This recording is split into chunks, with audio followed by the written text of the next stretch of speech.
We're going to do a combination of additions and subtractions of rational expressions, and then we'll simplify the result if we can. The exercise that we're going to be doing is 1 over x minus 1 plus 4 over x squared minus 1 minus 2 over x squared minus 2x plus 1. And the first thing that I need to do is to find the least common denominator of these expressions. And to do that, I will factor each denominator. 1 over x minus 1 can't be factored any further. X squared minus 1 is x plus 1 times x minus 1. And x squared minus 2x plus 1 is x minus 1 times x minus 1. Now we need to find the least common denominator. And let's look at the factor of x minus 1. It occurs once here, and 2 times here. So it'll have to be in the least common denominator 2 times. So we'll have 2 factors of x minus 1. There's 1 factor of x plus 1 here, and it doesn't occur in either of the other denominators. So there would be 1 factor of x plus 1 in our least common denominator. And now that we have the LCD, we need to multiply each of these fractions by a form of 1 so that each one has this denominator. And let's look first at 1 over x minus 1. It lacks a factor of x minus 1 and a factor of x plus 1. So we'll multiply by x minus 1 times x plus 1 over x minus 1 times x plus 1.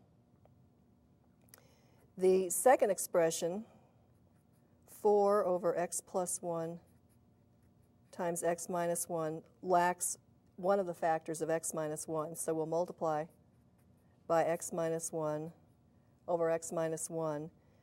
And finally, we have the third expression. And this denominator lacks the factor of x plus 1. So we'll multiply by x plus 1 over x plus 1. Now we need a little more room to work. This is the last thing that we had written on the previous page. What I'm going to do now is to do these multiplications and write the additions and subtractions at the same time. So in this first expression, I have in the numerator x plus 1 over x minus 1. First of all, let's just write this common denominator because I'm going to be writing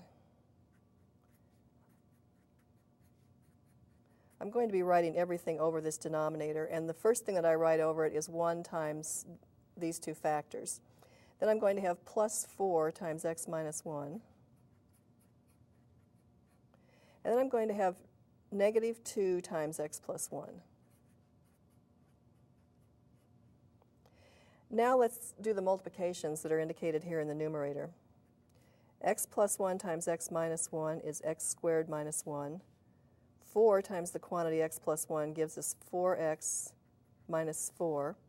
And when I take negative 2 times the quantity x plus 1, I get negative 2 times x minus 2. And all of that is over the least common denominator. Now let's give ourselves a little more room again. This is the last thing that we had written on the previous page, and what we need to do now is to simplify and collect like terms actually in the numerator. Here I have just one x squared term. I have 4x minus 2x, which is 2x. I have negative 1 minus 4 minus 2, which gives me negative 7.